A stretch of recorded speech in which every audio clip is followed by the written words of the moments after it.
Monsoon सत्र 2023 अपने आप में एक अत्यंत सफल एवं प्रभावी सत्र जो है वो रहा है और सत्रारंभ में ही विपक्ष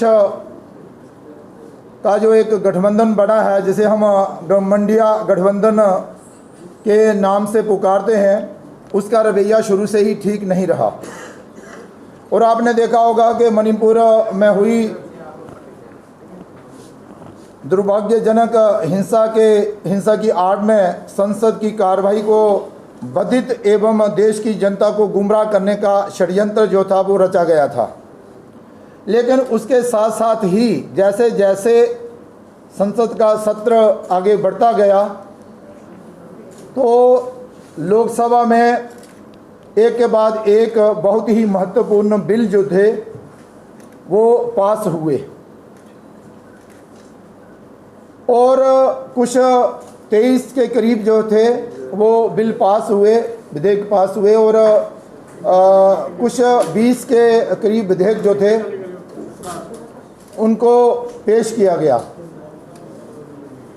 कुछ विधेयक ऐसे थे जो बड़े महत्वपूर्ण थे, लोकहित के थे, उन पर चर्चा करवाना बहुत ज़रूरी था। लेकिन चर्चा ना करवाते हुए विपक्ष का जो रवैया था वो अड़ियल रवैया रहा, उन पर चर्चा ज़्यादा विस्तार से नहीं हुई और फिर उन बिलों को पास कर दिया गया। लेकिन एक बिल ऐसा था जो कि दिल्ली प्रशासन को लेकर था, उस पर सारा विपक्ष जो था वो इकट्ठा हो गया और उसने उस पर चर्चा भी की और फिर उसमें से भी उसने वॉकआउट कर लिया। इस दौरान एक अविश्वास प्रस्ताव जो था वो विपक्ष की तरफ से लाया गया।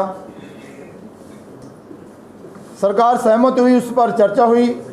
60 के करीब सांसदों ने उसमें भाग लिया, अपनी अपनी बात रखी और विपक्ष के सांसदों को भी उसमें अच्छा खासा मौका भी मिला और ज़्यादा समय भी मिला।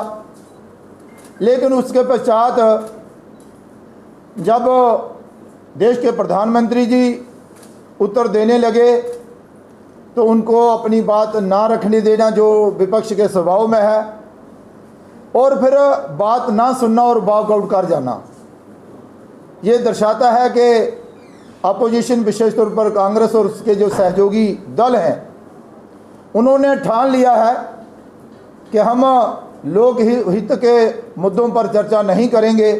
से भी ना निभाते हुए बस एक ही व्यक्ति को प्रमोट करने की इच्छा उनकी रहती है, जैसे तैसे भी हो बस उसे ही प्रमोट करते रहो। आम जनता के हित की कभी उन्होंने बात जो है वो नहीं की।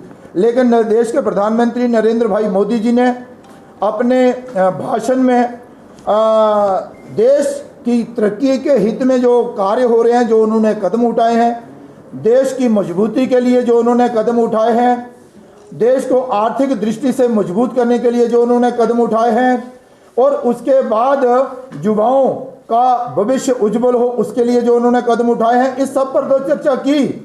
लेकिन फिर मणिपुर घटनाओं पर भी उन्होंने चर्चा की और एक संदेश जो था वो मणिपुर की जनता को दिया।